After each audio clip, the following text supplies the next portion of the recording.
National Signing Day coverage here in 2020, a little different, a lot more Zoom action than, of course, in years past, but nonetheless, still a great day to be a Sycamore and welcome new Sycamores as head coach Kurt Mallory joins us. And Coach, I know for obvious reasons, as we were just chatting here before we rolled, that today's a special day. Obviously, I know for you and Lori welcoming James into this class, but as with everybody, really anyone you add to this class because of how you run this program is an addition to your family. Just so happens that you have a family member joining your football family. Well, we're awfully excited about the whole class, and since we all came together in 2017, our goal was always to build a program that we'd want our son or daughter to be a part of, and that's where we're at today. We have Lori and I have our oldest son who's joined the Sycamore family, and he's around great people. People make a place, as we always say. We're thrilled to be part of the Sycamore family, that he's going to be around great people here at Indiana State, as we are very, very excited about the others that signed today. It's an exciting day for everybody, and we were just thrilled to started off at 7 a.m. and pretty much finish it up around 8:30, so it went quick. Can you touch up on just the challenges with this recruiting cycle? And I know for obvious reasons why it's been a challenge in the middle of a pandemic, but for you guys as a staff, how did you navigate these waters and really pick of who you wanted to bring on and also maybe the limits you had on how many you could bring on just with all the other curriculars that are going on right now, obviously at our level? Well, I'll start with some of the positives is just the creativity that you have to come up with in recruiting. And I'll start off with Zoom. I mean, what we did this morning is probably something we'll continue to do, and having young men and their parents call in on a Zoom call, that was fabulous. You get a chance to see their excitement, and see their faces and how excited they are and their families, and and just being able to turn the page and know where their future lies. So that's something we'll continue to do. Our staff did a great job of working through all this. We were able last February to get every one of these young men on campus, and they've been here. They've been on campus. We've been in front of them. We've been able to show them what a great place Indiana State is. Not one young man did we sign today is going into this blind. They were able to see our beautiful campus and meet our great people here at Indiana State. So we were able to hit that. We were very fortunate to be able to do that. And we were able to bring in close to 100, 125 young men in the month of February and utilize the weekends. And then as the recruiting process went through, unfortunately we weren't being able to use the camps as we normally would, we weren't able to necessarily see them play live like we typically would, but we followed them all fall and we stayed with them, and we had close to 10 guys who committed to us in August, and that's kind of what we stuck with, and then we had a lot of other young men that I wish we had spots for, but unfortunately we didn't. We had to kind of hold off at that point and just honor the ones that had decided to be Sycamores or can commit to us in the summertime. Coach, when you look through this class, what's the biggest point of emphasis you think this class hits on? What were some areas that you and your staff really targeted, and why this is the 11 that you guys came up with and wanted to offer? What you try to do is you try to balance your roster and how many scholarship or contributors or where you're at depth-wise at every position. Feel really good about the wide receiver room, and the guys we have. We're very talented there. We're just not overly deep. And so we were able to add some depth there, and so excited about that. And then really from there, really take a position here, position there throughout. But probably where we had the most numbers is probably at wide receiver as we balanced out our roster. You mentioned, of course, wanting to build that depth at wide receiver. You really like, of course, the group that you have. right now. And the guys that you've added, 7 were wide receivers in this class. What about those 7 do you think that they can add to your group and ultimately start to build that depth that you guys always want to have when you get to a season? Well, we want to, keep that number around 10 or 11, and we were at probably 6 or 7 currently. That's the number you're referring to, but what the number we added was 4. And so we were able to add 4 to that number. And then we have guys in our program that have walked on. They're really close to being, we've done, our coaching staff's done a great job of bringing in young men that have walked on. The number we're working off of right now is 23 young men have walked on our program in the 4 years we've been together and have earned scholarships. So we have guys in every room, wide receiver room, offensive line room, D-line room, that we're always going to look within our program to reward young men that have put a tremendous amount of effort both on and off the field to this football program. Of course, graduate transfers are definitely more popular these days. And when you bring those guys in, you obviously bring them in because you believe they can make an impact right away.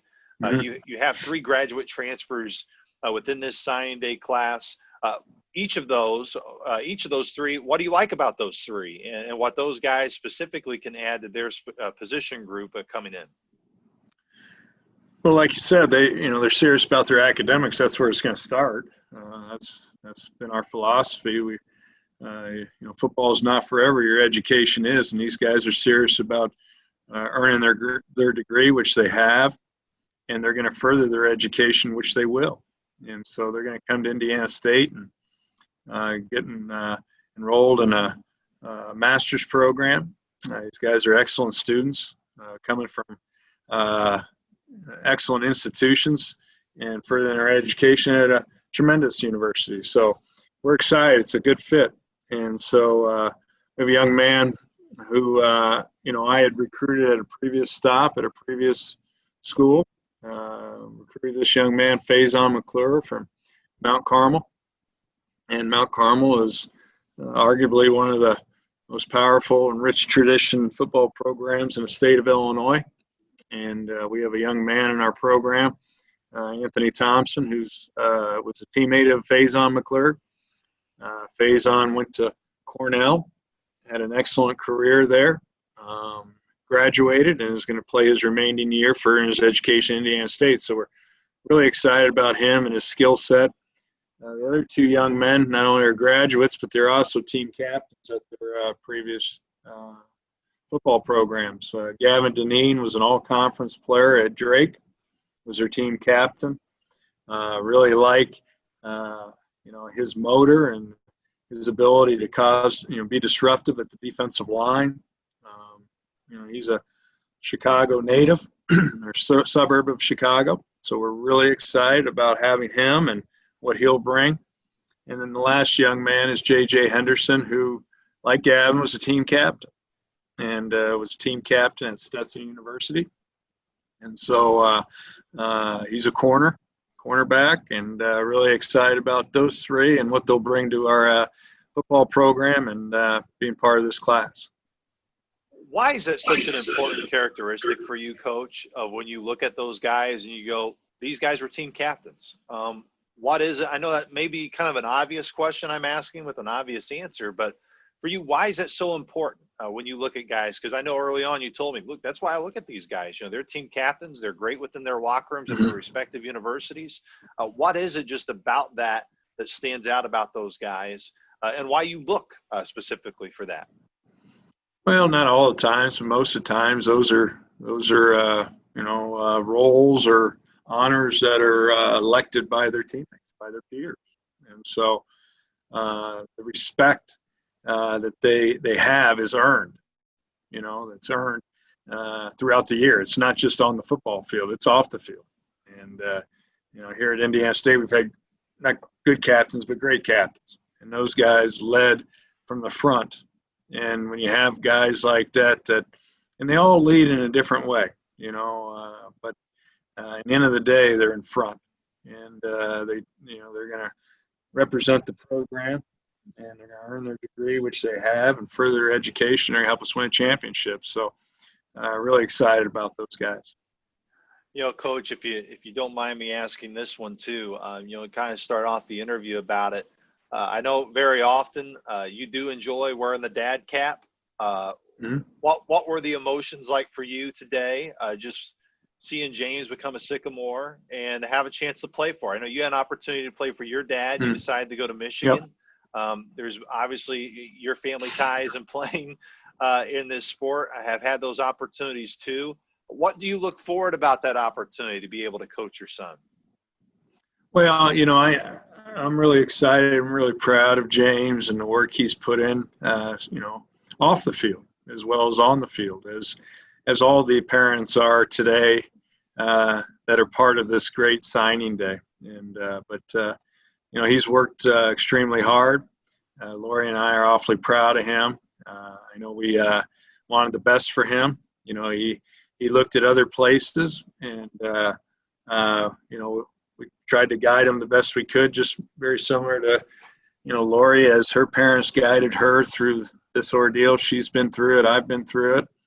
And really happy because we feel good about the people that James is going to be associated with.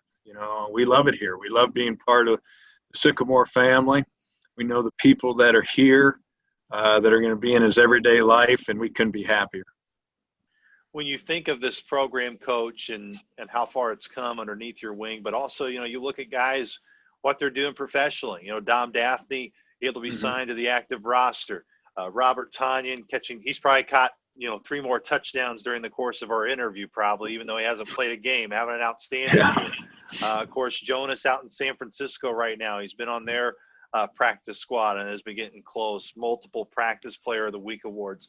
When you go out recruiting and you start sharing that message, how big part of it is what those guys are doing and how they're having an impact, not just on the guys within your program, but really making people realize that you guys got a football program here.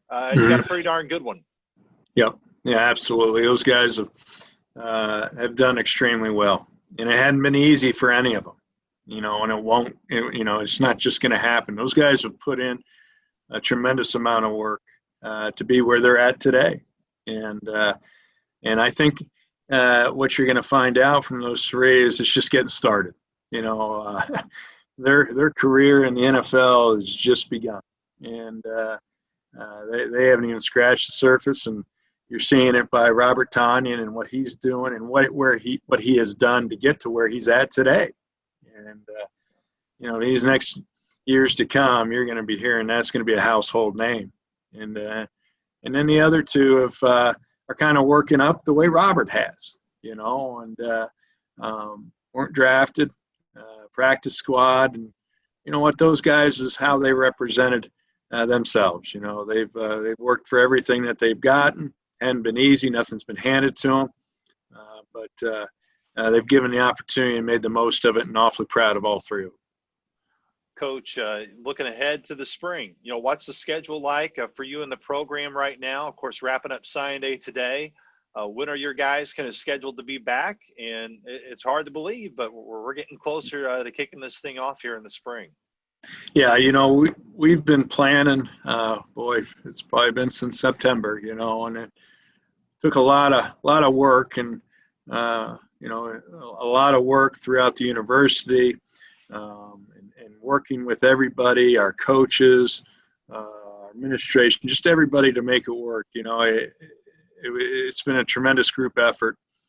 Brooke Porter working with their professors and how the scheduling is going to work, and working with Coach Hanley on the soccer team, and just working together. I mean, everyone is together on this, and just can't say enough about our president and our athletic director and Gerard Klingscale and Angie Lansing. I mean, but took a lot of planning to get to where we're at, and I think we're really excited to get started. We start January 4th.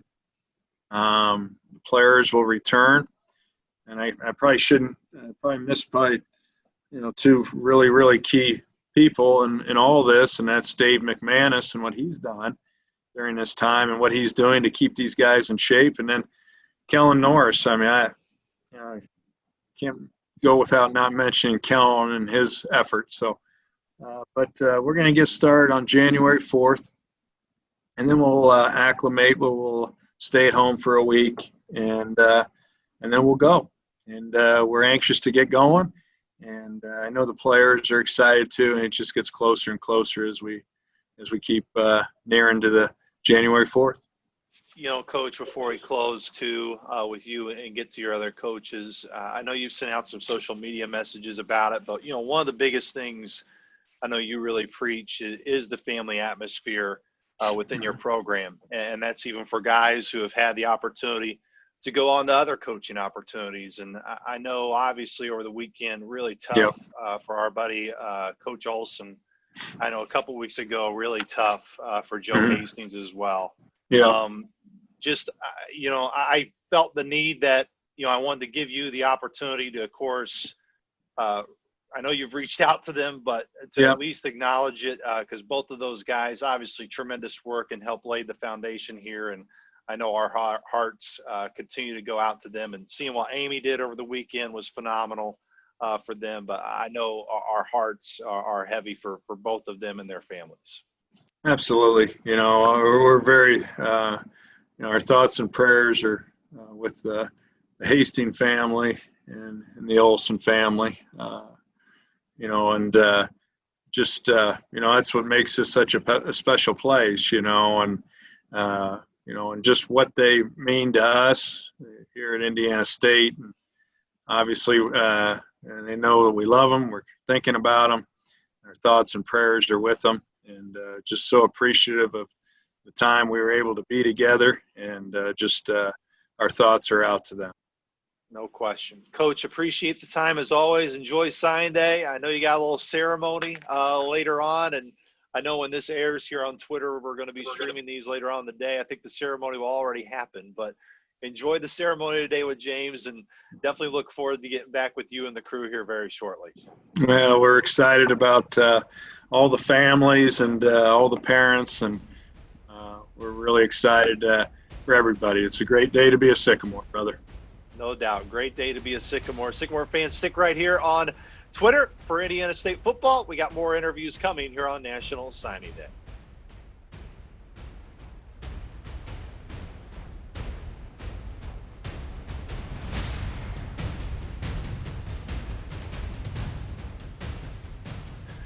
Our National Signing Day coverage continues now. We move on to offensive coordinator Michael Switzer. Coach Switz, a little bit different signing day this year than I'm sure when you were going through and got to play for Ball State back in the day. But regardless of whether it's via Zoom, there's some things that make, honestly, a signing day like this really special, doesn't it? No question. I think that when you look at, the circumstances over this last year and all that this class has gone through in terms of the recruiting process, and some guys' seasons even being canceled and games shuffled around, I think that this kind of puts an end to the recruiting process, and something that they've all been, possibly stressing about, and something that's really important to them, but a finish to it. And I think that these guys were really excited this morning. We had a chance to talk to each one of them via Zoom and their families, and it was really special to see how excited they were. And once again, not being able to have the official visits, not being able to come to games, without games in the fall for us specifically, you miss out on all that time in terms of in-person contact. You can do as many Zooms as you want, but until they're not on campus and those sorts of things, you kind of miss out on that. So we wanted to make it as special as possible for those guys and their families, and I think they felt that.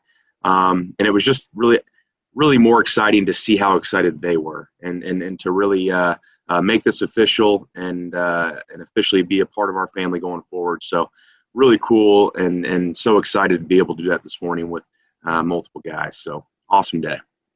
Coach Mallory brought up, these are 11 players that you bring in, and none of them are really coming in blind. You guys were able to get them in just before the pandemic hit back in February. So I'm sure part of that, I know there's been challenges, I'm sure, through this recruiting process, but at least, all 11 of these guys know what to expect when they get here, as they were fortunate enough to get in here right before everything really got shut down.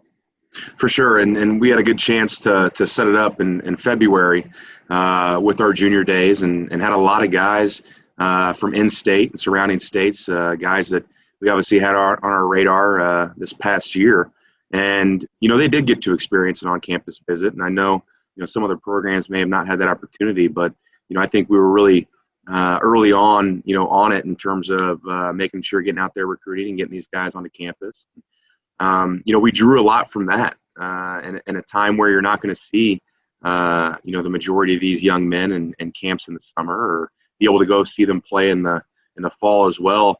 That was a great time for us to get a feel for them early on and meet them and meeting their families. And I think that was a big part of who we ended up signing in this class were guys that were able to be on campus in February of this year. So really, there's a credit to those guys of sticking through it and taking care of business on their end and being able to sign with us and us being really excited about it. You brought up, some maybe didn't have a season this past fall. Of course, in our situation, weren't able to invite them to games and game days like you typically would in the fall. But were you able to maybe get some more time, Coach Switch, to really kind of learn the character of these guys that you recruited? Not that under any normal circumstances you wouldn't know the character of guys you get to recruit, but I'm sure during now, as you mentioned, you really got to spend time with their families. You got to spend more time with them. And as we talked about in the spring with your guys, a lot of it was just checking in on them to make sure they're doing okay. So I'm sure a lot of that is really what your recruiting was like this past year and with these guys in this class specifically. No question. I mean, I think just like you said, in a normal year, you're obviously making sure that you find out everything you can about these guys and really get to know them on a personal level. Something I think we do extremely well here at Indiana State is building that real personal relationship. Genuine. It's about the people, and that's something that we sell consistently. But you're right in terms of the time that we may have had. Spring ball, not happening throughout summer. It did allow us a lot of time to focus on the guys that we were recruiting for the 2021 class. I can't tell you how many Zooms we had, kind of in-home visit Zooms and being creative in terms of showing guys campus or things like that. But I think we did get a little bit closer, especially with, some of the things that they may have been going through and talking and kind of expressing themselves. And I think that can bring you a little bit closer. And I think that, across the country, this 2021 class is going to be one to remember because of everything that they went through. And I know it's tough on a lot of those guys that this was a very uncommon year. But I think that these guys will really come together very closely because they went through it together and it wasn't always easy. So, like I said earlier, it's still a credit to them of, taking care of business on their end and all their responsibilities and fighting to get to where it was today and be able to sign that paper. So it's a huge deal for them. And it was a great deal being able to get really in depth with those relationships, even with family members as well. When you look at the overall scope of things, Coach Switch, 11 players signed to this class, 7 of them are on the offensive side. So overall, just kind of looking through the 7 you do add and at certain positions, I know a good chunk of them at wide receiver. But what are the main observations that you like of the 7 within this class and what they can bring to ISU football? I think just looking at them as an overall group, a bunch of high character guys and something that we're consistently going to make sure this is one of the top priorities is character and integrity and doing things the right way and working hard. And I don't think that's a question, with any of these guys of that being any kind of problem whatsoever. And once again, we kind of just hit on it, making sure that, these guys are in it for the right reasons. They love football. It means a lot to them. And I'd say that for every single one of our guys that we did sign. You can tell by the signees, 4 high school receivers, and then we've got a transfer coming in as well with Faizon. So that was a big emphasis for us in terms of recruiting for this year. As you look at it over the past couple of years, we've been down numbers, scholarship-wise in the wide receiver room for various reasons, and we needed to stock back up. And I think as you look at this time specifically and making sure that you are building depth, that's a really important part. I think everybody went through it, whether they were playing this season or even practicing in the fall. Guys going down for various reasons, whether it's COVID related or injuries or stuff like that. That was a big part of what we needed to get accomplished, was just to build the depth in that room. We've had plenty of conversations over the years, Luke, in terms of how we're going to build this team, and the depth of this team overall is incredibly important. To ever be put in a situation where you don't have that built up, you can get put in a tough spot for sure. But those receivers all bring something different to the table, and just going through them, really excited about James Mallory. Obviously, close relationship, and have known him for a long time through different stops, and pretty close relationship with the family there, and what he's going to bring to our program. I think he's a heck of a player. I think that he's an ascending football player whose best football is ahead of him. He works his butt off. He takes his training and his preparation extremely seriously. It's been a great process to get to know him as a person more, and as a football player, and see how he's matured from knowing him at a younger age. And it's pretty special to see, being a leader on his high school team, and I know that he'll bring that kind of leadership, at some point for this program as well. But really excited about what he's going to bring to the program, and once again, just the high character overall as you look at it. Jared Kistler from Fort Wayne, I'm really excited about him in terms of his ability and his size. He's a bigger receiver for us, and he's going to add, a different kind of dynamic to that room. We've got, one guy with some serious length, maybe two if you look at it, but more of a bigger possession type receiver who I think is the same thing, ascending football player. I think that he's only going to get better, when he gets around Coach Knight, and I know they've built up a great relationship as well as you look through this, and I think he's going to, pose some problems stretching the field and doing some things like that. As you look at it, Ethan Chambers, the same high school as Jared Kistler, so teammates, which is pretty cool. But he did it all. He's a young man that, we saw in showcases and camps that competed his butt off, wasn't afraid to go up against versus anybody, and really did very well. He's kind of plug and play in terms of their high school, and he did whatever was asked of him, played some different positions, and did a really fantastic job of it, and really excited about his development once he gets here with Coach Knight as well, and what he's going to bring to the table. And then Baylor Murphy from Bloomington, a young man that we saw a lot as well in these summer showcases the years prior, and building those relationships, and a guy who brings some length to the room as well. But excited for sure about what he's going to bring to the room, and I love his personality too. He's a very joyful guy, and I think it's going to be a fun add to the room. And then ended it off with Faizon as well. Obviously transferring in, had success in the Ivy Leagues. Has played defensive back, and moved over to wide receiver. And just excited about the experience that he brings. Obviously, he's a little bit different than these high school kids, but the experience that he does bring to the room is being playing in games and throughout a whole season at receiver, and being out there on the field. So something that we really thought was important as well to build the depth in that room as you look forward for the receivers. When you look up front, obviously with your lone lineman that you add with Loic from Pike in Indianapolis, what's the biggest thing about Loic that you like?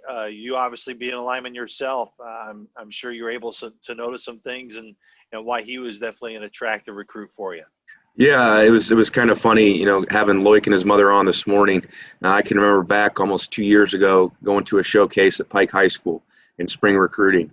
And I saw a couple of their linemen, two of which have signed Division I scholarships this year, one of which was Loic.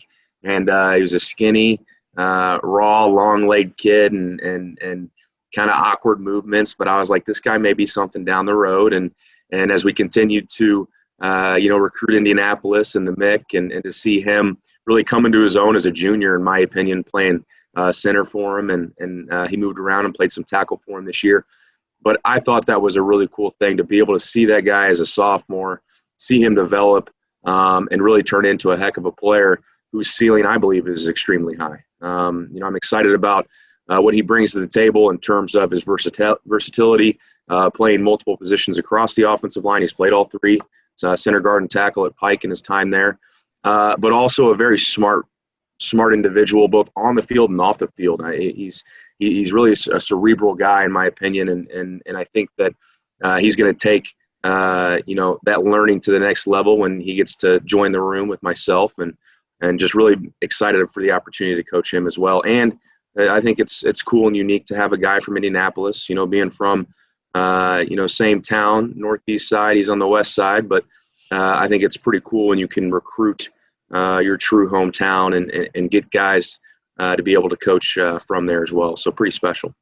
Lance Reese, of course, really being the last offensive guy to rattle off here at the tight end spot. We'll talk to Coach Funk later, kind of more in depth about Lance. But what can he bring to this group, Coach? He's an interesting guy because he tore it up last year as a junior right across the state line in Illinois and had a heck of a year. Their offense did a fantastic job of using him in a lot of different ways and really attacking down the field in the red zone.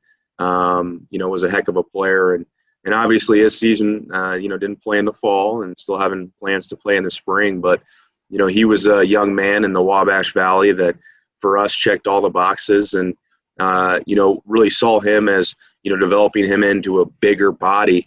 And if I'm not mistaken, he's already put on like 30 pounds. And he's always in contact with us as a staff and Coach Funk. And he's really taking it seriously in terms of his training. I know he's still he's in basketball right now, but being able to put on that weight and keep that weight on is big time. So, I think he does bring a versatility of playing a true Y or an H and allowing us to move him around in the pass game as well and develop his run game blocking and protection and those sorts of things. We're really excited about him, being from the Wabash Valley along with obviously James Mallory. That's a big deal, to recruit the area and get those guys to Indiana State. You probably really had to pitch the dad, right, for James to get. He was a tough sell. He was a tough sell. He was kind of hard to deal with, but we didn't mess it up, so it was all good. That's good. You definitely don't want to mess up that relationship. That's for sure, Coach Switz. Coach, we'll kind of hit on this note. It's hard to believe that. I understand there's been practices this fall, but it's been over a year since we've been able to put on the pads and play a football game, and I'm sure those emotions add up when guys get the report. Basically that first week in January, games in the spring right around the corner. I know just from your perspective, I know everybody we talked to today just ready to get this thing going and get these guys back, and of course welcome these new signees. Some which you'll have in the spring with the graduate transfers, but really just eager to just get this thing going. Without a doubt. I mean, I think that our young men on this team have done an outstanding job of rolling with the punches, hanging loose, adjusting to everything that's thrown their way. They've handled it beautifully, in my opinion, and finishing strong this semester with grades. And I think that, having this spring season ready and all the training that they're doing right now, we've got this group set up where they're, train heroic and they're doing all these feeds, sending videos, sending pictures, and they're into it. And like you said, they're just ready to play a game and they're ready to get back out there. And I couldn't tell you how beneficial, obviously, the fall practices were for us. And obviously that filled a void, but these guys are chomping at the bit and have done a fantastic job preparing for this spring season. And I know that they're more than ready, just as we are as coaches. And everybody else at Indiana State is ready to get this thing going as well. But I commend our players and shout them out because when it could be very hard and it could be easy to say, okay, I'm mail it in. These guys have done the opposite. These guys have worked their butts off and attacked everything that we've asked them to do at the highest level. And I'm so proud of them for that.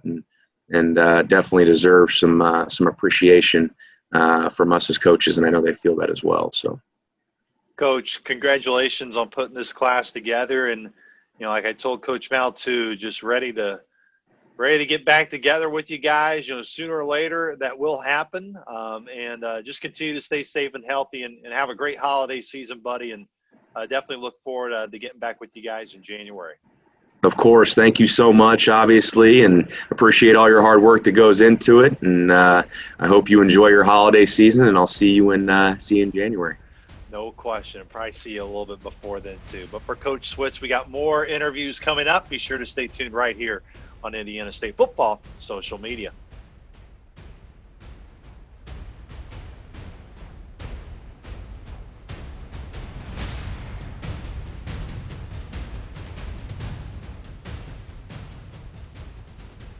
Our National Sign Day coverage continues now at defensive coordinator Brad Wilson. Coach Wilson, good to see you via Zoom. I know even though there's been challenges, of course, here in 2020 for everybody in terms of the recruiting cycle and doing a lot of what we're doing right now on Zoom with the athletes you've signed, still, like I asked Coach Switz, I'm sure there's probably parts of this that make it unique and special in its own way, even though it's not, of course, the typical signing day like we all would experience together. Absolutely. I mean, I think that, the biggest thing that you try to do, obviously, that I think that Coach Funk and did a great job of heading this thing up was still trying to make it extremely special for the young men that are signing today. I mean, it's been a rough year for those, for the 2021 class. I mean, their recruiting has been extremely different than anybody else before them. And, those guys persevered and controlled what they could and stuck with it. And obviously trusted the process and had a lot of trust and belief in us, and we appreciate that. So we just tried to make it as special for them as we could and make them understand that it was a big day for them, and we're excited to finally announce them and get them on board. I know, as you mentioned, Tyler deserves a lot of credit in his recruiting efforts and everybody on staff in that regard. But for you, even though, yes, unique, what did you enjoy about how recruiting was for this class in terms of maybe getting to know the guys you're assigned a little bit better than you normally would? Not that you guys don't obviously do homework before guys normally come up, but for obvious situations, you guys have really had some time to spend and get to know them during this process. I think a few things. We were fortunate that both of the young men that we were able to sign out of high school today were, we were fortunate to be able to get them on campus before the pandemic and before we went into lockdown, as you would say. So that part of it was still good. Then I think that, not having a season this fall, we were able to watch so much more of their game footage than we had in the past. Not just highlights, but I mean, throughout the course of a week and really dive into their game footage and talk to them about what they were seeing, what their plan was, and I think so that was different and a little unique. I believe that, the relationships are still obviously extremely important, and there's a lot of Zoom calls, a lot of FaceTime, a lot of opportunities for us to get in front of them and their families and continue to help them understand, what was important about this decision that they were going to make, and feel like we've put together a tremendous class and really excited to get these guys here and move forward with them. Of course, 7 on the offensive side, which we already talked about here today, and 4 on the defensive side. Overall, Coach, when you look throughout the 4 you have, what do you like about the 4 you have?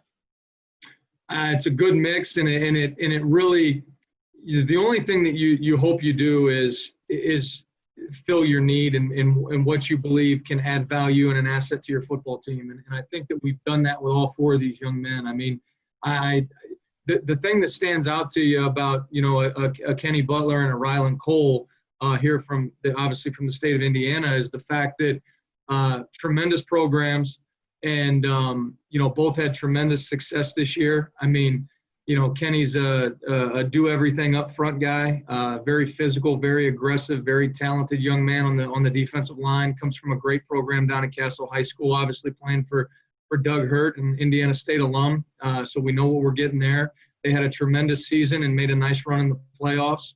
And then obviously, Ryland Cole, who, was a part of a program at Mount Vernon playing for Coach Kirshner there that won more games in this year than they ever had in the history of their program.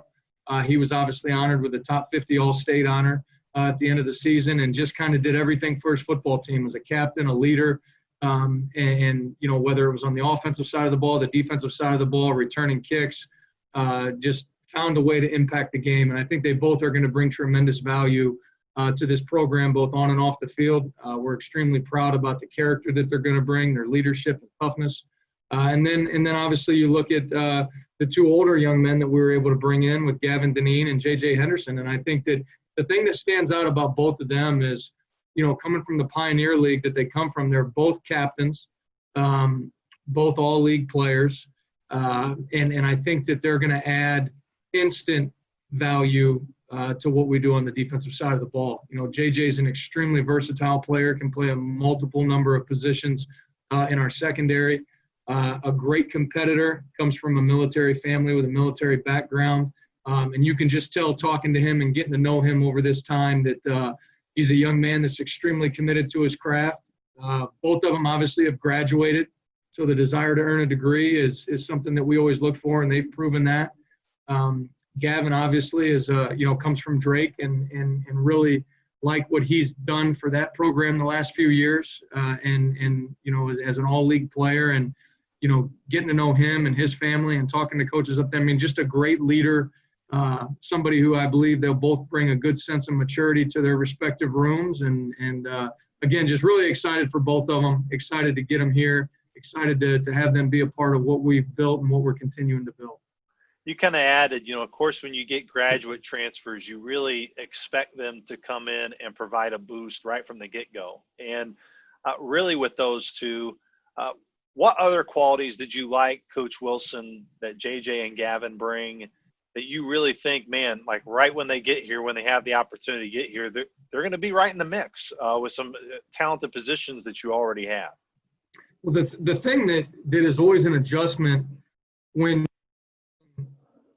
guys from high school to the next level, the game, the level of communication, the eye control, just all the ins and outs of time management off the field. These guys have done that. They've already done that, and they've done it at a high level, and that's why they've earned degrees, and that's why they've been rewarded with all league accolades, at their respective programs. And so I think that instantly they come in, they're obviously college proven and college ready. From a physical standpoint, they've played the game at this level. They understand the speed of the game. They understand the physicality of the game. They understand how much less of a margin for error you have. And I think that, again, I talked about the level of maturity that both of these guys have, and they both, that's been something that we've noticed about them throughout this whole process. So they're going to bring just as much value to us, I think, in the meeting room, in the locker room, just in our overall day-to-day operation than they will on game day, which we believe they'll bring a lot of value there as well.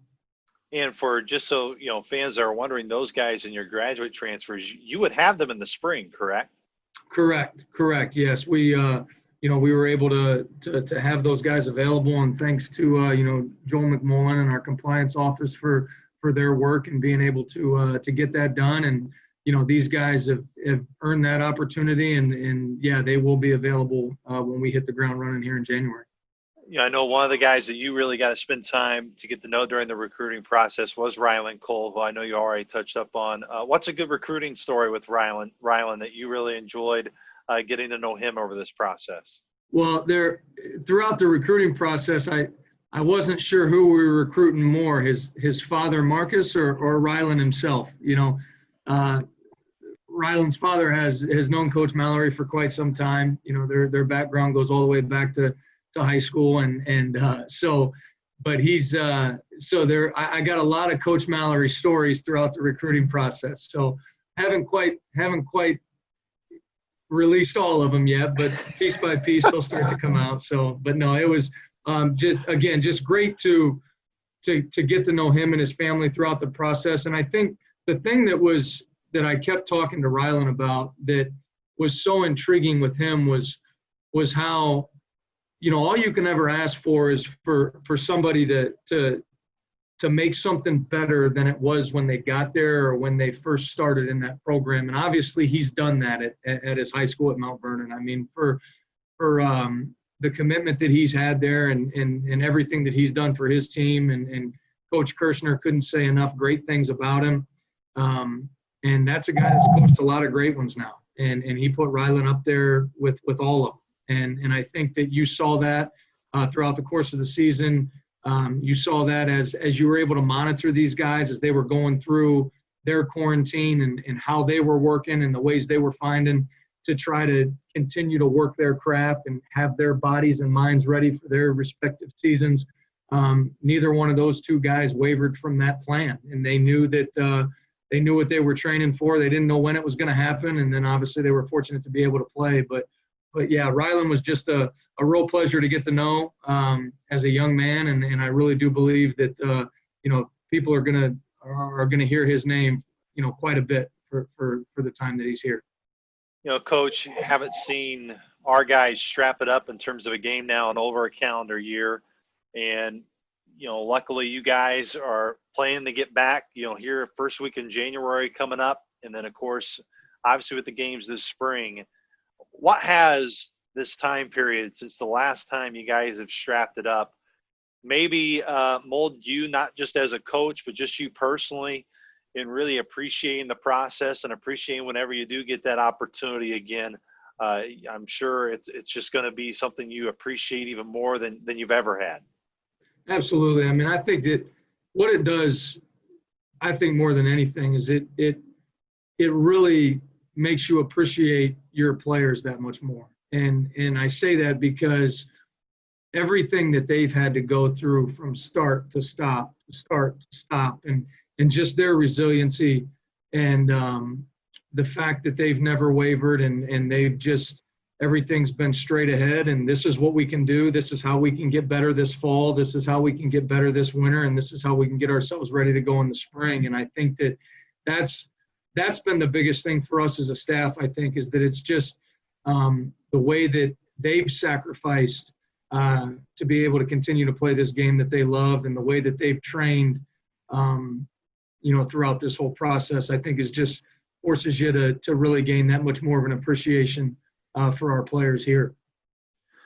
Coach Wilson, we'll end on this note. I know it's not really sign day related. I gave the opportunity to Coach Mallory too, and not really opportunity, but, I know it was a really hard news over the weekend to hear about a good friend of ours and somebody who I know is a big part of our program, Coach Olson, losing his father over the weekend. Gio, of course, was a big part of laying the foundation here. I know with you specifically on the defensive side, and really hated to see him go to North Dakota State because of the positive impact he made here. But obviously you, I know a big family guy you are, and obviously Gio and the big part that he had here. I'm sure just thinking of him and Amy and his family this weekend. Absolutely. We love Grant and Amy, and we loved our time here with them. So extremely unfortunate and sad to hear about his loss. And I've been in contact with Grant and been able to communicate with him, and he knows our support and love will always be there for him. And, I think that it was knowing Grant and Amy, when you turn on, obviously Amy played in a pretty big tournament this past weekend. And when you watch that tournament, and you can see the emotion on her face, and how she really had to fight through a lot of things to be able to continue to go on and finish that tournament and still finish the way she did. Just goes to tell you the type of people that they are. We obviously, like I said, value their time here with us, and our love and support and thoughts and prayers will continue to go out to them during this time for sure. No question, thinking of them, but also really excited about what's to come here, Coach Wilson, over the next couple of weeks. Stay safe, stay healthy, and let's get this thing rocking and rolling in January and look forward to the spring, my friend. Absolutely, Luke. Same to you. Always great to see you. Take care. Once again, that was defensive coordinator Brad Wilson. We got more coverage coming up here on Sign Day. Be sure to stay tuned here to Indiana State Football social media.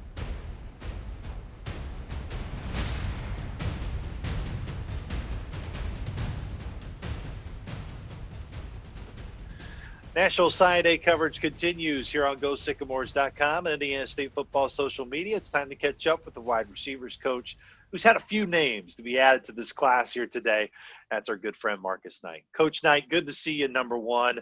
Hope you're safe, healthy, and enjoying Sign Day. I know this is I know Zoom wasn't around on your signing day, as we kind of talked to a lot of the other coaches, but still, nonetheless, I know this day means a lot for someone like yourself who knows what it's like to sign and have your dreams fulfilled. And today you were able to do that for multiple guys with your class here today. No doubt. Luke, it's always a pleasure to see you also, man. And yeah, I would say that we did a good job of adding to the room, adding competition to the room. That's what it's all about. I know this is an exciting day for these families and for the young men that we have to join the family today. And I couldn't be more ecstatic about the type of talent we got coming in the fall. Well, you mentioned that talent. We'll kind of get into it here. We might as well start off with some young man named James Mallory. I know you know his dad pretty good, the family pretty good. I'm sure the recruiting pitches had to be pretty difficult to them. But from a football standpoint, Coach Knight, what stands out about James and what he can bring to this program? James does an incredible job tracking the ball. He's a young man that's going to bring a certain element to the program. First, starting with what you just mentioned, he comes from a grade A Golden background. He's a great young man that wants to be the best that he possibly can be. Being a coach's son, he understands football, and in getting to know him over the recruiting process, you know that it's a bright future ahead for him. But when you watch him on film, the one thing that you notice that his determination of getting in and out of his routes and his ability to not give up on a ball, as long as it's around his body, he does find a way to come down with it. You got teammates as well with Ethan and Jared, both from Homestead there in Fort Wayne area. I know it's probably very rare where you can see a pair of teammates being able to come into the same recruiting class. When you watch film and you were able to see both of them really at the same time, what did you like about those two, Coach Knight? Well, first and foremost, Homestead out of Fort Wayne is a great program. It's a solid program. They develop players and get young men ready to play at the college level. But when you watch Jared and Ethan, they both are young men that are highly competitive. They're both young men that have competed at the highest level, and both give us size. They give us size in the room. They give us competition in the room, and it's an overall theme for me. Iron sharpens iron, and that's what it's all about. You find ways in which to find competition and make the guys that are already a part of this program strive to be better. And I think Jared and Ethan give us that edge as far as size and ability to stretch the field. You know, this is kind of an overall question with your group, but when you look at a recruit, Coach, when you put film on, what are the main things that really are the first things you want to check off the list of, hey, this is what I look for, bottom line, regardless of where they're from, where they play. Those are the main things you're really looking for in terms of your checklist when you pop on the film. I would say the first thing is, do they enjoy football? And you can see that in body demeanor. You can see that in how they go about the plays that they are making. Are they excited about making a play for their team? Are they excited about contributing in the way that they're doing it? So my first checklist is just to see how they go about playing the game. And then you continue to go down the checklist and look at the attributes of do they get off the ball well? Can they stretch the field both vertically and horizontally? How do they track the ball? How do they catch the football?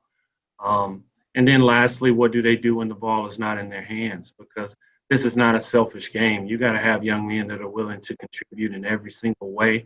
It's going to help us to be successful. And at the wide receiver position, it's not just all about running and catching. It's about putting your face in the fan and helping out your teammates when the ball is not in your hand. And I'm sure those things that you just listed off is what you saw in your other high school prospect coming out in Baylor Murphy out of Bloomington.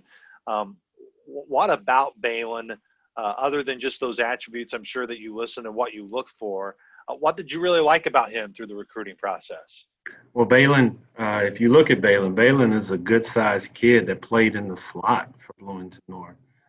Caught a lot of perimeter screens, bubbles, and balls out on the perimeter and done a great job, but he has outside receiver size. So to say that he has the experience to play inside, but it has an outside wide receiver's body, he's ahead of the game. And you see Balin, if he wants to go get the ball, he does that. When he has the ball in his hand, he's determined to make more than what that first tackle. He doesn't go down on the first tackle. He runs through tackles. He finds ways to make plays. And I think as you watched him grow week by week, he got better and better. And he's going to have a bright future ahead of him. And then a graduate transfer, Faizon being able to come in from Cornell. Coach Mallory, of course, spoke very highly of the 3 graduate transfers overall in the recruiting class because of it means how well they've done academically during their time before they got here. But from a on-field standpoint, you got a lot of talented guys already, but you mentioned you want iron, sharpening iron. Where can Faizon be part of that iron that sharpens iron within your receiving room? Well, Faizon is proven. He's played at a 4-year program in Cornell and done very well, and is an excellent athlete. He played DB in the beginning of his career at the college level, and then was asked to go over to the wide receiver position this last spring and had a great fall season. So that he has the ability to learn very quickly. From high school, he did some great things at the wide receiver position. So he's proven. He's seasoned, for lack of better words. He's a young man that I can go in and talk my college lingo, and he's going to pick up on it because it's not the first time that he heard it. Whereas you got these young freshmen that we previously talked about that the world's going to move a lot faster for them very quickly. And sometimes to have a grad transfer like Faizon be able to come in and just fall in line with the group is a blessing, because I know that it takes a little less time to get him ready for a football game than it might with our freshmen that we have signing in this class. I know one of the words you have used and many of the coaches in describing the current group you've had and the climate that we're in is the resiliency they've been able to show, whether it's the starting, stopping with COVID protocols here in the fall, with practices, guys in and out for plethora of different reasons. Coach Knight, it's been over a year since we've been able to really put that football down on the gridiron and be able to play a game. How ready are you for this group to get back together here in January and work towards exactly that, to get back and competing and get to playing games again? Overly excited. You have some programs that have been fortunate enough to have a fall season, and to sit and watch them, you get a little bit jealous. And you try to find ways in which to keep yourself motivated, but at the same time, keep our young men motivated, because I know they're chomping at the bit to get out there and compete with someone besides themselves. But our young men have been doing a great job. We got a great group of young men here that understand that football has changed in a lot of ways because of things that we can't control. And if you're going to be a part of this journey, this is the new face of football. And our kids have accepted that. They come in very eager to get better. The one benefit of it is it gives me more time to talk about technique, detail, really break a young man down from the bottom up and get them doing things that I think that they can do at a very high level. So it gives us more time, though it's not ideal. It gives me more time to kind of break them down, build them up again, and try to strengthen our weaknesses and keep our strengths going in the upward trend. Coach, it's always good to catch up with you. Appreciate the time, especially here on signing day, but just continue to stay healthy, continue to stay safe, and definitely look forward to when the guys will get back here in January and be right back out there with you guys at Memorial Stadium, ready to get this season going here in the spring, my friend. Can't wait, Luke. Feel the force. We're ready. No question. Once again, that was Coach Knight. We're going to take a break. But when we come back, we have plenty more coverage here coming on National Signing Day here on Indiana State Football social media.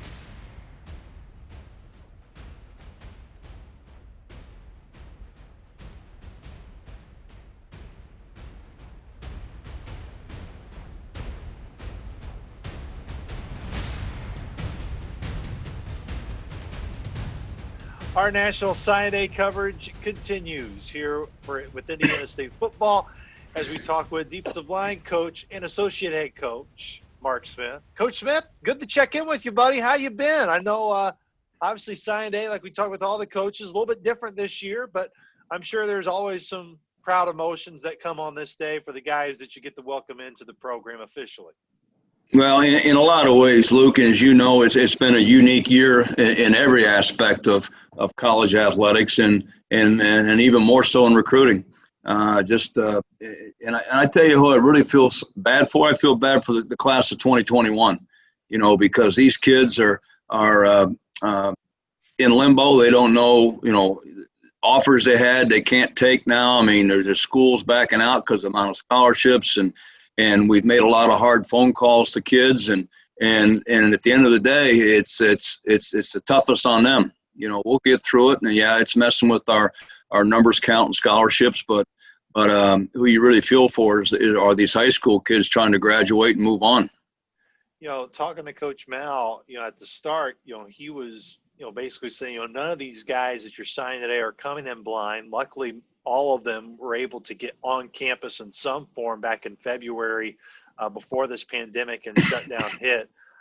But other than the obvious elephant in the room with COVID and more Zooming and things like that, what were some of the other challenges, Coach Smith, that these recruits really had to overcome that impressed you when you were able to talk to them and the mindset that they had due to obvious struggles and obstacles that they had to really power through? Well, I know from a couple specific, just kids that I was recruiting myself that even though they weren't permitted to come to campus and see us, they still took it upon themselves to at least get in the area, come up and see the campus and walk it by themselves and took the initiative to do that. And literally they could be 100 feet from you and you weren't allowed to talk to them, but there was a handful of kids that I was recruiting as D linemen that took that initiative to come up with their families on their own and spend the night in a hotel and still walk to school themselves and try to do as much learning as they could online, about the university. So they've had to be as inventive as we have, and they've done a good job of staying in touch with us during the course of their senior season. Some of them played, some of them didn't. Again, it's just been as hard on them as it's been anybody. Let's get into the two guys that you kind of focused on at your defensive line position. Gavin Dineen had a really good career at Drake, was a team captain. Those characteristics I know you really do value a ton, just off the field, let alone his on the field skill. But what about his on the field skill that really popped when you were able to watch him on film and knew that he would be available? Well, and not to get off the on the field subject, but that's one thing I think we've done an excellent job of here. Coach Mallory is, we've entertained transfers, but we do our homework. We find kids that we think are going to come in and fit socially. They're going to come in and fit academically, and obviously fit what we need or what we want in football. And Gavin's another one of those examples. He comes from a great program up at Drake, and as you and I both know, and we learned the hard way, the Pioneer League plays very good football. And I had an opportunity to watch Gavin play a lot. He's on his highlight tapes, and didn't matter whether he was playing in the Pioneer League or playing Iowa State. He was dominating, and he's a high motor kid that is going to bring a lot of. He's an inside player. He'll play inside for us, and he's 295 to 300 pounds, extremely athletic and extremely active. But again, it didn't matter whether I was watching a Pioneer League game or, like I said, they played Iowa State a couple different years, and he looked like the same guy. He fit, and that's what you want. You want guys that are going to come in and contribute right away. He'll be here one season. He'll play in the fall, and that'll be his last eligibility for him. But he's a very active, very strong, and very intelligent young man. You mentioned his intelligence, and that's a position group already. When you talk about your current group, you told me, Luke, we're deep. We have a lot of guys that we can count on right now, and we should be good. That's the expectation. What can Gavin add to this group that you already like that is deep? What's the biggest thing you think he will add from the standpoint of other just his size and being a guy you can throw in there on the interior? Well, I think a couple things. I think Gavin gives you some flexibility. I say he's an inside player, but for a 295-pound kid, he's very athletic. So there's not to say he can't flip out and play on the edge if you need him to. Play a 5 or play out there. So you always like those guys that give you flexibility. I remember a few years back, Rex Mosley, you remember Rex, and Rex ended up playing all 3 defensive line positions for us. He played the nose, he played the end, and he played the tackle. And Rex had the athletic ability to do that. Now he was probably more suited for being inside, but in the same light, if you need to, your goal is always to put the best players on the field. Okay, not the next best guy that can play that position. You want the best player out there. So I think Gavin gives you a lot of flexibility with him, what he can do athletically. Kenny Butler, the other defensive lineman, able to add to this position group. Through the recruiting process, what stood out about Kenny? Well, the good thing about Kenny, like we mentioned with a lot of these high school kids we signed, we were able to get him on campus before the COVID hit. He was in that early group of February visit guys, and we had actually had Kenny in camp for the last couple years. And that's the other thing cool about Kenny. His head high school coach played here, a young gentleman by the name of Doug Hurt.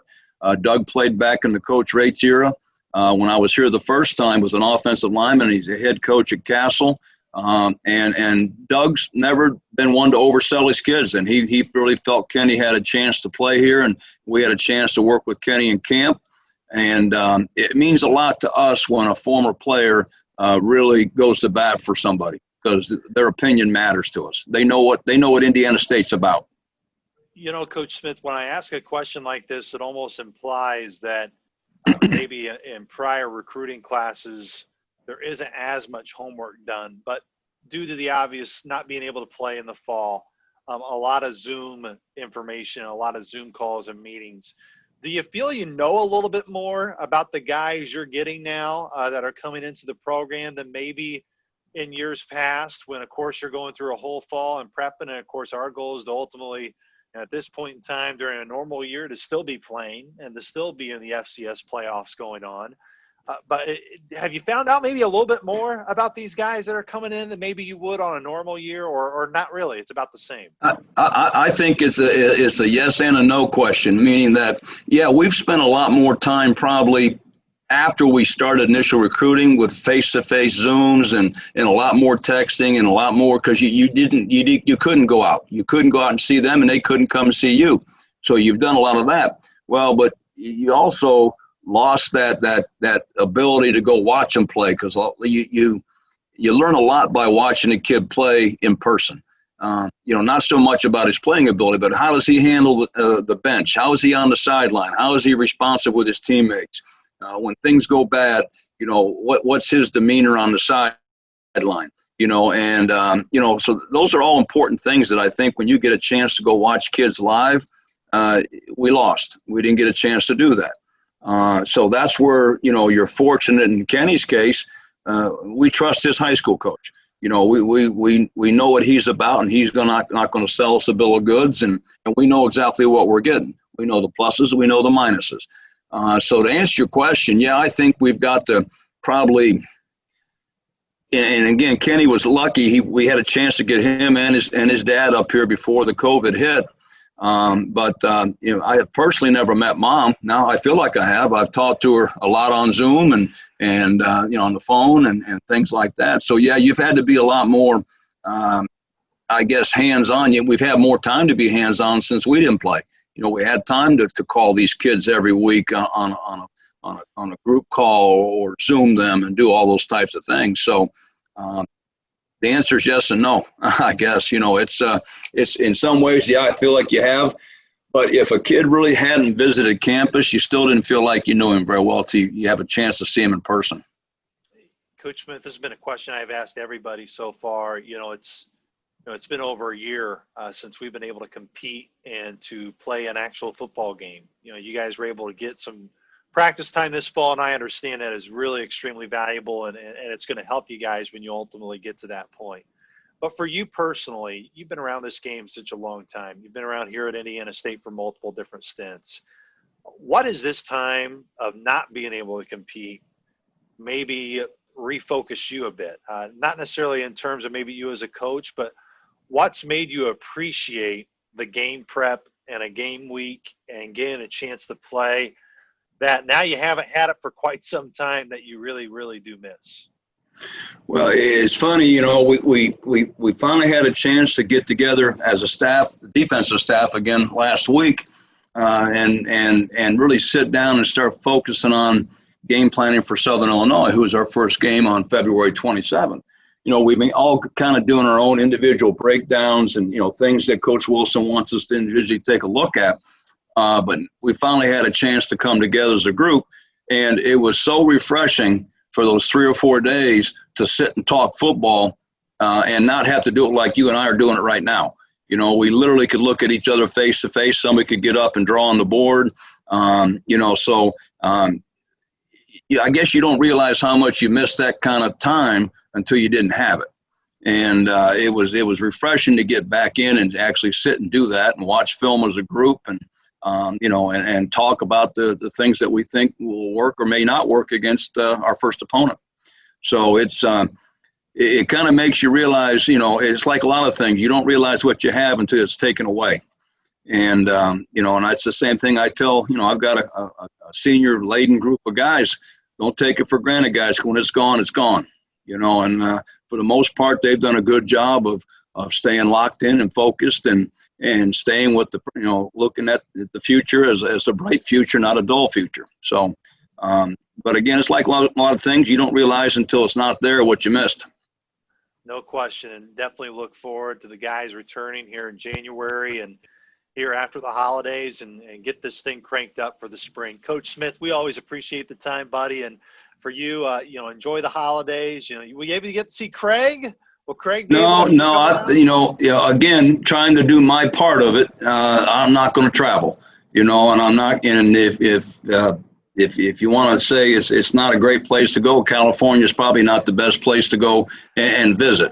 So no, and he's been busy and he's doing his own thing, and you know, he's a good young man that's got a bright future at what he wants to do, and hopefully we'll get a chance to see him sometime after the holidays. But you know, he's not coming back for Christmas, and you know, so no, didn't get a chance. Talk a lot. Yeah, I know. I'm sure. Definitely be able to talk a lot, and you know, I know everybody. Coach Smith obviously shares those, and there's many other people that are in that boat, and not being able to see their loved ones here over the holiday, but definitely extremely thankful to still get to see you from time to time here in Terre Haute. And when we do bounce around and see each other in the halls, and can't wait till we're back at it, buddy, in January, and just continue to stay safe and healthy during this time. And we're going to get this thing cranked up here soon. It won't be long, and it's exciting. You know, it's I feel real good about how the kids have handled this to this point. And hopefully we can finish up what they're doing at home over the holidays and get them back here in January, and they see a light at the end of the tunnel. Because right now they keep showing them a new light and taking it away. So it's hopefully this light's going to stay and we can keep working towards it. No question. Coach Smith, enjoy the holidays, buddy. Thanks so much for the time. You too, Luke. We appreciate what you do for us, brother.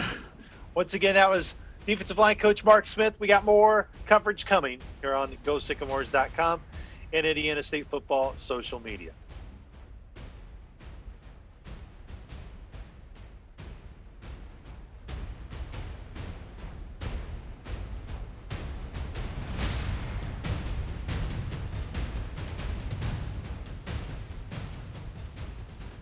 Our signing day coverage continues here for the Indiana State football program, the class of 2021. We know question it's been a challenging year for this class, and great to welcome in all 11 here today and to chat about his one individual that he was able to help recruit and bring here to Terre Haute is, of course, our DB's coach, Coach David Stuckman, joins us now. Coach Stuck, how are you, buddy? You doing all right? You hanging in there?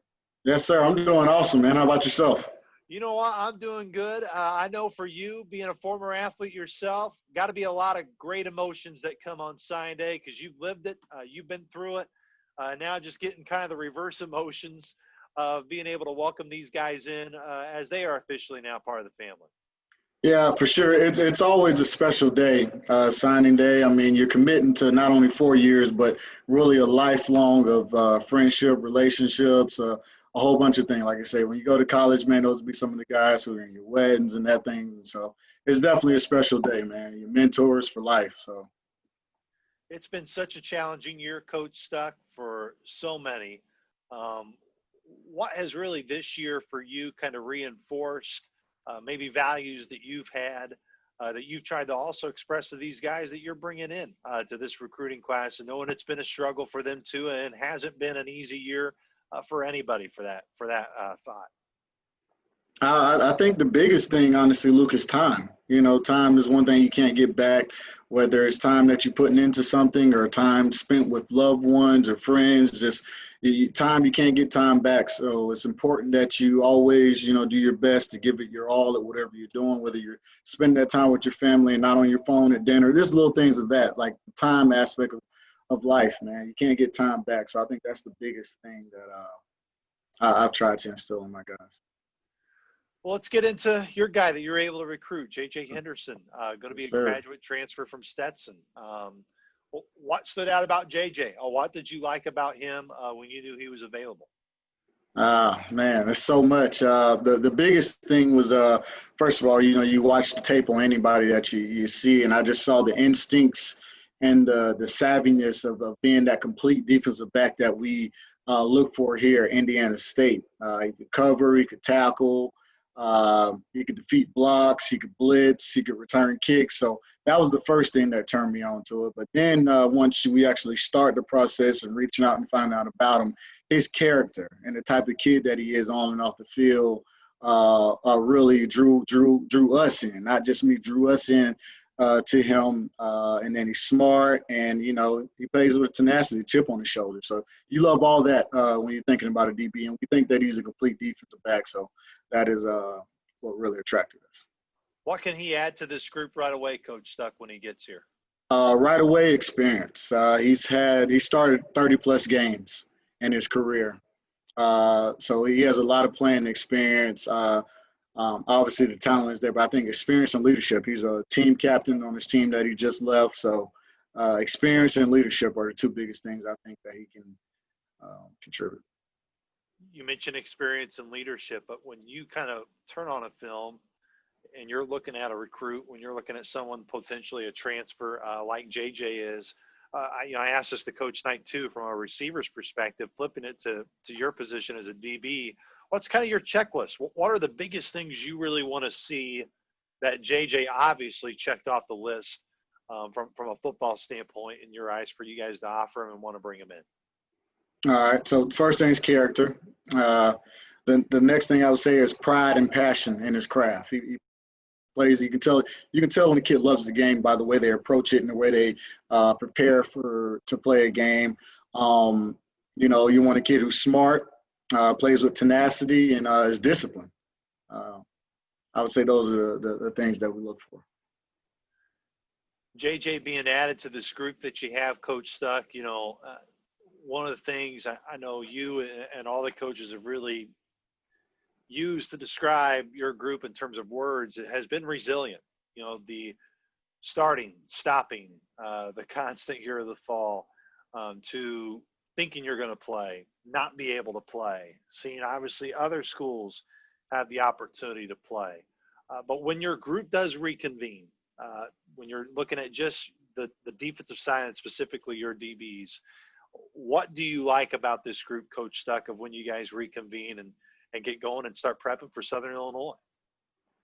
I think the morale of the guys. They're always, looking to get better and ready to play no matter what. I mean, any day, anytime, they're just ready to play and work at their craft. So you said resiliency. I think that's just how they approach it every day. And I think we do a good job from top down with Coach Mallory and Coach Wilson of preaching control what you can control.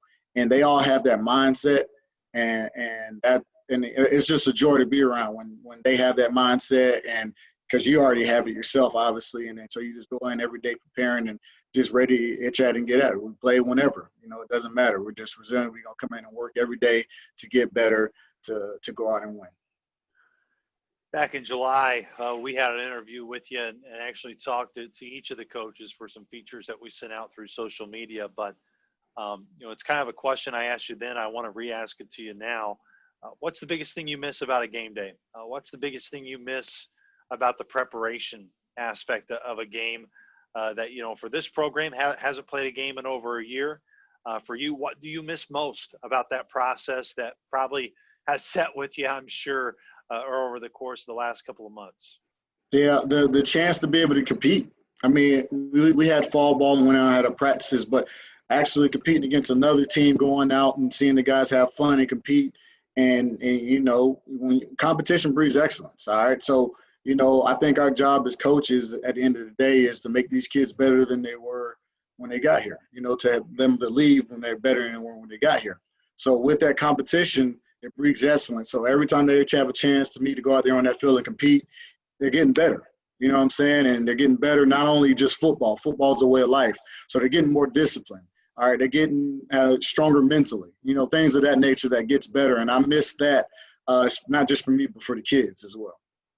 That growth. No question. I know it's been a difficult year for everybody. And, Coach Stuck, I look forward to seeing you again back out at Memorial Stadium. I look forward to seeing you on a game day. It's been nice seeing you out of practice, but, man, just ready to get that grind going again here come January. Yeah. Hey, rain, sleet, or snow, baby. We ready. You know what I'm saying? It doesn't matter.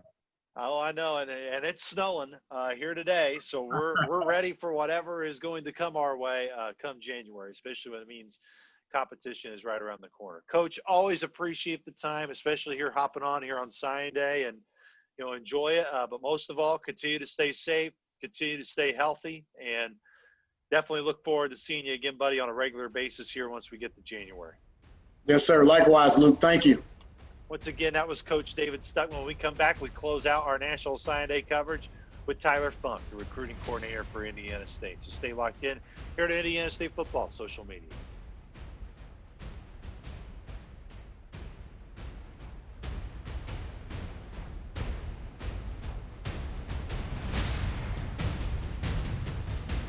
Who else to close out our National Signing Day coverage than the man himself, the recruiting coordinator for Indiana State football, Tyler Funk, who, let's just say, has been a little busy, not just today, but also leading into this day. Tyler, congratulations on this class and getting everybody here signing a deal. I know it's been a challenging year for everybody. I know even for you guys from a recruiting standpoint and being creative and other things that you guys can come up with. I know there's probably more guys you'd like to add, but just to the circumstances, this is what you have. I know excited about the 11 that you guys do welcome in here today. Yeah, it's been an unbelievable day for the program, and it's been a very unprecedented year, as you know, Luke. And you got to give a shout out to the staff. I mean, the whole mantra for the year has been adapt and overcome, and recruiting was no different. Having these guys really, stay the course and keep in contact with these great players that we had joining the family is not an easy thing. But, I think, and I know all 11 of those guys that joined us today really truly believed in what the message was. And no matter if we were playing a season or not, or in normal times or not, they knew that the message was always going to be the same and the expectations were going to be the same. And I feel like they felt that we were staying true to that no matter what the circumstance. And you can just tell that right now. But you got to give a special shout out to this whole staff and obviously Coach Mal and Adam Dennison in operations and everyone just kind of staying the course and doing everything they could to sign this great class. How much of a blessing was it, Tyler, in terms at least all of these guys aren't coming in blind, to Indiana State? You were able to get them on campus in February before the pandemic started. I don't know if there's many other schools that can say they were that fortunate. For you guys, how much of a blessing was that, at least from their perspective? They've been on campus in some form, even though it hasn't been for quite some time. Yeah, that was an incredibly huge blessing. And between 3 weekends in February, we were able to have 86 young men come and their families come see our campus and our facilities and all that. And obviously that was right before everything went down. And we didn't anticipate what was going to happen next, but having those guys on campus during that month of February was huge. and having a chance to have those young men and their families see what we're all about obviously paved the way for a great signing class. That's for sure. It was an incredible, huge blessing. You touched up on it. I know it takes much more than just yourself in terms of your recruiting efforts. I know Adam, of course, as you mentioned, plays a big part. Of course, Alex Powell with what he does in terms of your guys' social media work and the graphics and everything that are being seen during these interviews and also being seen on social media. It takes a team, Tyler, and I know even though it's been, like we said, a challenging year, those guys really adapted and overcome as you guys and the staff wanted to make a message throughout this year. No doubt. I mean, you nailed it on the head. I mean, it's an incredible team effort, and that's a huge shout out again to Coach Mallory, putting together a staff of guys that are so diligent in their recruiting, that take so much pride in talking about a place that they love to work for. I mean, I'm going on almost exactly 4 years being here, and I've loved every single minute of it. So it's easy for a guy like me and then the rest of the guys on the staff to really, talk about this program in Indiana State University as a school and have so much pride in it. And those guys that worked around the clock all year long during a crazy time and helped, give these young men a chance who signed today, a chance to see what we were all about despite all the obstacles is truly, truly a really cool thing. And having the recruiting coordinator title is great, but at the same time, it's all it is helping, making sure that all of us as a team can continue to stay the course in recruiting, and everyone put in their part. And it was unbelievably apparent today, just the efforts that this staff went through. And, I'm incredibly blessed to be around these guys. Kind of, expand a little bit more on this morning, Tyler. And, obviously I know kind of those traditions as you get the war room set up and, you have, of course, all of us in there together as phone calls are being made. But of course, this year, a little bit different, but still you guys were, I think, able to set some pretty cool Zoom calls up today and adapt like we talked about, try and it is what it is, really embrace it. Just kind of walk us through this morning and what all you guys did and kind of had set up for the 11 that you brought in. Sure. We had a high majority of this class, obviously being from in-state and on this time zone, and the majority of them, were able to have their documents sent in before 7:30, and all of them kind of came in together. And the other two that were in Central were shortly after 8 o'clock our time. But what we did is we set up a schedule. We had a schedule set up where, after a young man had sent in his documents and everything was, all the T's were crossed and I's were dotted and everything looked good, we gave them a scheduled time. They joined the Zoom call, and they joined the call to see an entire staff extremely excited and fired up to have them officially be able to call themselves Sycamores. And that's a really, really unique thing, but a really special thing. I mean, you had everyone that's even a little bit close to the program there to congratulate these families for joining the Sycamore family. So, we put together a schedule and one by one they joined and said hello. They talked about what the rest of the day is going to look like for them. They talked about how excited they were and to see face to face the excitement in these young men's faces and their parents. It was a really, really special thing. And to be honest with you, it could be a way of the future in a lot of ways. So, obviously it's been a year full of Zoom. It's been a year full of interviews via online and all that kind of stuff. And, what a better way to finish out the recruiting cycle than doing the exact same way. And the schedule we put together, it went really, really smooth. And like I said, having a chance to see the look in their eyes when they officially became a Sycamore was really, really special. When you think of Tyler, being able to welcome those families in, I guess the first question was James Mallory's parents on time? Did they join the Zoom on time, and were they able to figure that out? They were extremely, extremely diligent in making sure everything was signed correctly and done the right way and sent in. And you have to make sure that you do right by what the head coach wants. So I said, hey, take your time, make sure, do whatever you want to do, and we'll be ready for you when you join. And they were promptly on schedule, and they joined. And to see Coach Mal, being with pride, and his wife Lori being with pride for everything that's happened with James, it was a really, really cool thing. But long story short, it went really, really well, and it set the tone for the day. No surprise there. Well, we talked about adversity and this year, and I think your mule that you add definitely has adversity. Not being able to play this fall at Marshall with Lance who we're talking about. What characteristics really stand out about him, Tyler, in what he's been through already? I can only, it's been hard on our guys. I can't even imagine for a senior in high school when you just cannot get that time back. Hopefully they can find a way to play here in the spring at the high school level there in Illinois. But just what stands out about Lance and everything he's been through? Yeah, so, obviously for the entire class of the 2021 high school seniors, it's really, really a tough time. And obviously Lance Reese is no exception to that. And, Lance, the characteristics, I could spend an hour on the Zoom call talking about the things that I'm so excited that he's bringing into this program. But, during this unprecedented time, the positive outlook he had on the situation is what stood out to me when I first started really, really getting into the recruiting process with him. He knew he wasn't going to have a season shortly into, into the semester. He knew the season was going to get pushed. And he said, you know what, I'm going to continue working. Coach, I'm going to continue doing these drills outside. I'm going to continue weightlifting. I'm gaining good weight. I'm studying football. I'm watching Indiana State football and watching how you guys do things. And he stayed the course. He didn't skip a beat. The season got pushed. He said, boom, I'm ready to roll. I'm going to have an extra few months to prepare my body for spring season.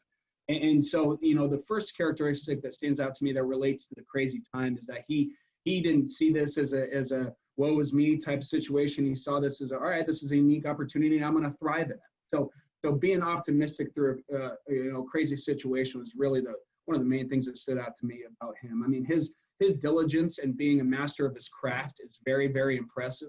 He's always asking questions on how he can better himself in drill work and all that kind of stuff.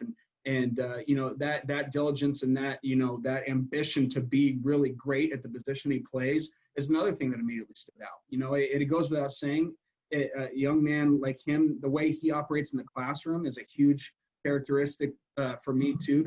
That really lit up my eyes when I found out about him, because he's a 3.89, 3.9 student. He's bringing really high expectations in the classroom into the program as well, already into a room that does a good job academically already. He's going to only add to that. But the overall thing where he just takes so much pride in what he does on and off the field, that told me immediately that he was going to be a great fit into the program and into this Mule stable. When you think of the Mule stable you have now, of course, Zach Larkin leading that way in terms of a leadership role. When these guys reconvene here in January, Tyler, what are you just most excited about to get back to work with them and then ultimately prepare for our football schedule here this spring? Well, I'm extremely excited to watch them continue what they were doing in the fall, Luke. We got so much good work in the fall practices, and we're very thankful we had a chance to do that and have that type of progression. I'm excited to see them continue what they were doing in the fall, and continue with focusing on the fundamentals, right? And making sure that the message stays clear. Fundamentals and the attention to detail will be exactly what gets us what you want to have. It'll get us where we want to go in the spring. There's no doubt about that. We can never, ever underestimate the importance of the little details, okay? And those little details are being focused on even at home, doing their deals from where they are currently and still getting their workouts in and still studying the playbook and all that kind of stuff. I'm excited to see that continue from the fall. And I'm excited to see the leadership that this group is bringing in too. We ended fall in a really, really good way as far as making an impact, not only in the offense, but in the entire team, being vocal leaders and leaders by example. And I'm really excited to see that continue next semester when the season starts, because as you know, it's going to be an incredibly crazy time. It's going to be completely different than anything these guys have ever gone through. So it's the most important time for the leaders to stand up and lead. There's no question about that. And I know Zach Larkin and Tynan Williams and McKay Thomas all the way down through the room, they're extremely excited to get here and lead by example and show this team and show this conference that what we can do. And I'm really excited about that. You've always been an extremely optimistic person. And that's one of the things of why, you're a tremendous asset to this staff and a tremendous asset to this program. And at a time of so much uncertainty, where, as Coach Smith said earlier in his interview, there's been a light for the guys at the end of the tunnel, and then the light gets diminished. And then another light comes, it seems that light gets diminished. How have you tried, Tyler, to make sure that you're not just reaching out, obviously, I know, to your players, and when I say your players as your position group, the tight ends, but when you have the opportunity to meet with the guys, how do you check in on them mentally to make sure that they're doing okay? And, it's a challenging time for everybody, whether it's testing protocols. It's even hard for someone like myself to go home and see the family during this holiday period. How are your guys doing? How do you check in with them and make sure they're doing okay? Well, it's constant communication. It's constant phone calls, texts, asking from everything about academics, how we're doing in this class, how we do on this test, to, hey, how'd this workout go, to, how are things going in your relationships at home? How's your family doing? Overall, the thing that I think this group will be really proud of is the fact that even before this unprecedented year, we really honed in on the importance of what we call DYY. DYY is defeat your yesterday, okay? And understanding that it's not a deal where, you're looking too far down the line that you lose focus on today, right? The situation is whatever happens today, we'll overcome it, we'll thrive through it, and then the next day we're gonna defeat our previous version of ourselves and defeat our previous day's version of ourselves. And that mentality's been the mentality since I got here, so staying true to that message and staying consistent with that message, in a weird way, I feel prepared our guys for this crazy year, if that makes any sense. I mean, those guys understood the importance of, hey, good things are going to happen, bad things are going to happen. Okay, it's all about how you take and how you adapt to it, and those guys really taking that message ever since they've been here really helped them prepare for a crazy year. And I'll tell you what. The main answer to that question is that they have each other, and they know they have each other. They always have this, this glow about them when they get a chance to join a Zoom meeting or have an in-person meeting and see each other and interact with each other and talk with each other. And it helps them to know in those situations that they're not alone. They're not the only ones experiencing this. The brothers in their room side by side, they're experiencing it together, and they're going to get through it together, and having that type of camaraderie and brotherhood within, not only within our tight end room, but within the offense and within the team, has really helped these guys overcome these bad situations. And obviously, there's things in life that are obviously bigger than football. There are lives being lost. There are people getting sick. And we had several meetings and conversations where football wasn't even talked about. It wasn't talked about because it wasn't what was important. What was important was, how are our families doing? How are our extended families doing? How are our brothers doing? And talking about, hey, this situation made us really realize that maybe we took some stuff for granted, So really talking about, hey, the things that we have, the blessings we have in our lives, the brothers that we have next to each other to overcome this together, and the things that we maybe took for granted in the past. Talking about those things consistently and multiple times during the week has really, I believe, gotten these guys in a situation where they believe they can overcome anything now. And we started off with Coach Mal too, and not that I know today is about your sign day class and all that. To kind of carry on your point about family. I know you've been part of this foundation every year under Coach Mallory, and obviously part of our family with Grant Olson and Joe Hastings recently. Some really difficult times for both of them. Two guys I know that we all, of course, have great love and appreciation for. I'm sure just what you said with your guys, that's exactly what you hit home with those two families. I know are continuing to be in our thoughts. No doubt. And in the unfathomable situations that both those great families are in is something that, puts a pit in our stomach, and I know that they know that we're with them throughout this journey. And it makes you realize that you should never, ever, ever pass up an opportunity to tell a loved one you love them. You should never pass up an opportunity to give them a call when you can. You should never pass up an opportunity to hug them when obviously you're able to do so.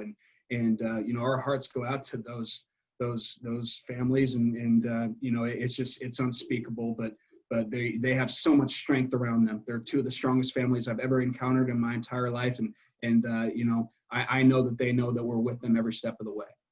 No question. Continuing to think of them and continuing to think of everybody. We know it's been a challenging time for so many, and everybody needs to stay safe and healthy. And we'll get to Sycamore football here in February. Tyler, always appreciate the time. Congratulations again. Great work on all the social media, all the work with you and the team. I know it has been a long year indeed, but looking forward, my friend, to see you guys again on a regular basis here in January and get this thing going. Absolutely. We're counting down the minutes. And thank you so much again for having me and everything that you do. And go Sycamores, baby.